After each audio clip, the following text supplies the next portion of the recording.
Os genes devem ser planejados. Amado Bhagwan, eu ainda sou um estudante e quero saber qual o segredo da educação? Subtítulo. Poderá ser um pouco difícil para você entender o segredo da educação, mas não posso simplificar a minha visão. Portanto, direi o que sinto ser o segredo, sabendo muito bem que talvez você não seja capaz de entender, pois você é ainda muito jovem. Mas através de você, talvez outros possam entender, e um dia você também será grande e terá condições de entender. O assunto é muito complexo e posso perceber que você fez a pergunta sem ter consciência das suas implicações. Esta é uma das questões mais importantes para o futuro do homem. Gostaria então de iniciar pelo próprio começo. O homem tem vivido até agora uma vida acidental. Ninguém conhece o próprio potencial, o que a natureza espera que cada um seja. E a questão sobre o segredo da educação não pode ser resolvida sem que se saiba qual é o seu potencial. Você vai ser um músico, um poeta, um engenheiro, um médico. Sem que conheçamos nada sobre nossas possibilidades, praticamente tropeçando no escuro, persistimos em decidir o destino das pessoas, levando em conta estranhas razões. A própria palavra educação, em sua raiz, significa estender-se. O seu próprio segredo se encontra em seu significado básico. Tudo aquilo que está dentro de você, como uma semente, deve ser expandido. Deve receber toda oportunidade para que possa florescer. Mas ninguém sabe o que está oculto dentro de você. Que tipo de solo e que tipo de jardineiro você necessita? Qual é o clima adequado, a estação adequada, a época adequada para que você seja semeado? Os pais decidem sobre seus filhos conforme as próprias ambições. Daí a imensa infelicidade que existe no mundo. Alguém que poderia ter sido um grande músico tornou-se apenas um industrial pigmeu. Alguém que poderia ter sido um grande místico foi forçado a tornar-se um matemático. Quase todos estão no lugar errado. E estar no lugar errado é muito doloroso. Você próprio não se deu conta do porquê está sofrendo, porque você próprio não percebeu que errou o seu alvo. Você está seguindo as ideias dos outros. Está sendo o que os outros esperam que seja. A meu ver, tudo começa pela engenharia genética. Nela repousa o segredo de toda a educação. Até agora, o que temos chamado de educação nada mais é do que um caos. O segredo está na engenharia genética. Você é cientificamente possível descobrir o programa de cada ser humano, mesmo antes do seu nascimento.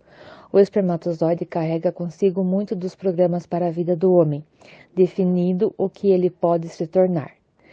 Se será masculino ou feminino, se será um corpo forte ou frágil, se vai viver uma vida saudável ou se vai estar continuamente doente.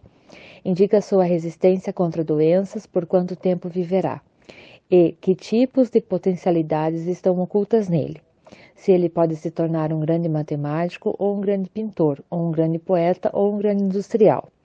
Seu destino está escrito nas origens biológicas de sua vida, e não no mapa astral das estrelas ou nas linhas de suas mãos. Agora, existe uma abertura científica para o novo mundo. Cada espermatozoide pode ser lido praticamente como um livro aberto. Você pode determinar a vida do seu filho. Antes que nasça, você pode escolher o que deseja que seu filho venha a ser. Para mim, a verdadeira educação inicia por aí. Em cada relação sexual, o homem libera pelo menos 1 milhão de espermatozoides, mas apenas um é capaz de alcançar o óvulo feminino. É uma maratona. O pequeno espermatozoide, invisível a olho nu, tem o óvulo materno, tem que percorrer, em proporção ao seu tamanho, quase 3 quilômetros até o óvulo materno, e ele tem apenas 2 horas de vida. Assim, se ele não alcançar o óvulo durante essas 2 horas, morrerá. Ele nunca mais enfrentará uma competição tão grande em sua vida. A vida toda será competitiva, mas o seu princípio é a pior competição que você possa conceber. 1 milhão de pessoas correndo como loucas em direção ao óvulo, e apenas uma vencer a corrida. As restantes vão morrer. Atualmente é um jogo cego. Muito provavelmente os idiotas chegarão na frente. É por isso que o mundo está cheio de idiotas. Os idiotas não terão qualquer cuidado, qualquer consideração por ninguém. Eles simplesmente se lançarão cegamente com toda a força. Os mais sábios talvez fiquem parados ao lado, observando o que está acontecendo. Os verdadeiramente sábios talvez nem mesmo participem da corrida, pois ela é muito estúpida. Esses problemas podem ser solucionados, mas a superstição religiosa é um grande obstáculo a todo tipo de progresso e a todas as ideias novas no mundo. Eu sofrerei oposição por parte de todas as religiões, não tem importância.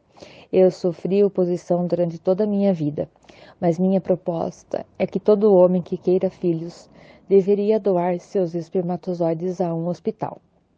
E uma junta de especialistas deveria desvendar as possibilidades daqueles espermatozoides.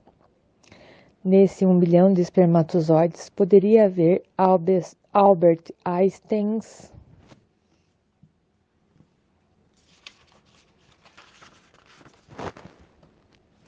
Bertrand Russell, Martin Heidegger, grandes músicos como Ehud Menuhin, grandes dançarinos como Nijinsky, grandes filósofos como Friedrich Nietzsche, grandes novelistas como Fyodor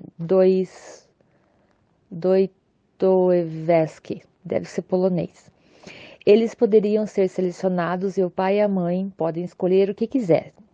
Quando você pode escolher grandes diamantes, por que escolher pedras coloridas? E quando você pode selecionar, por que ser acidental? Os pais podem escolher, se quiserem o Henry Ford, que tornará possíveis grandes riquezas. O dinheiro é uma arte como qualquer outra. Ele requer um talento especial. Nem todos podem ser um Henry Ford. Se você quiser um filho que seja um Gautama Buda, você precisa verificar, de acordo com a análise genética, qual dos espermatozoides tem potencial para ser um místico. O espermatozoide deve ser inseminado, assim não precisa entrar nessa competição com todo tipo de gente, com toda essa multidão. A partir dessa escolha começa a sua educação. Esta é apenas o começo de uma engenharia genética. Finalmente vai acontecer. O trabalho está se desenvolvendo a cada dia. O espermatozoide escolhido tem um programa, mas esse programa pode ser ligeiramente modificado. É possível que ele tenha a mente de um Albert Einstein, mas não o corpo, não a saúde. Isso pode ser acrescentado. O programa pode ser ligeiramente modificado. Ele pode ser uma vida apenas 50 anos, mas esse programa pode ser uma vida tão longa quanto quisermos. A duração máxima da vida pode ser de quase 300 anos, e com toda a saúde e com toda a resistência contra doenças. Todas essas coisas podem ser acrescentadas ao programa. A criança começa agora sua jornada com a total consciência da parte dos pais, do que ela vai ser, a qual escola deveria ser mandada, e que tipo de educação ela deveria receber, levando-se em conta o seu código genético. Então, o mundo estará cheio de gênios, de pessoas talentosas, de pessoas saudáveis. É possível evitar a velhice completamente. Um homem pode continuar a viver jovialmente até o momento de sua morte. Essas coisas não são ficções, já se tornaram fatos científicos. Mas as religiões estão até mesmo impedindo que esses fatos científicos sejam do conhecimento público das pessoas em geral. Elas temem coisas estranhas. O medo delas é que a moralidade seja perturbada. Que seja perturbada. Afinal de contas, que tipo de moralidade existe no mundo? Exceto a hipocrisia, não existe qualquer moralidade. A engenharia genética pode decidir até mesmo o caráter, a moralidade, a disciplina do indivíduo que vai nascer. A partir daí, muitas coisas se tornam possíveis. Para a criança, uma carreira bem definida, não acidental. Para os pais, já que os filhos não são concebidos através do sexo, esse se torna pura diversão.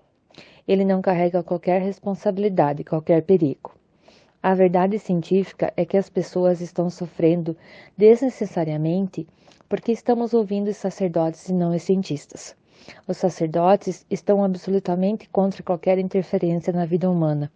Eles imediatamente começam a fazer grandes protestos. Você não deveria interferir no trabalho de Deus. Mas eu não posso ver que tipo de trabalho Deus está fazendo. Todas essas pessoas retardadas, estúpidas. É esse o trabalho de Deus?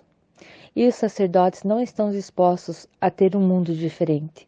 Eles são contra o planejamento familiar, são contra o controle da natalidade, são contra tudo aquilo que atualmente o homem é capaz de fazer para criar um mundo melhor, uma humanidade melhor. Assim, esse é o meu primeiro ponto. A educação nunca será adequada a menos que as crianças nasçam através da engenharia. Genética. E não através dos métodos absolutamente antiquados que temos usado até agora. Este é um dos segredos mais significativos. A menos que escutemos a sanidade e a inteligência, não iremos revolucionar a vida humana. The Great Pilgrimage from Here to Here. Seção 17, 3 de outubro de 1987.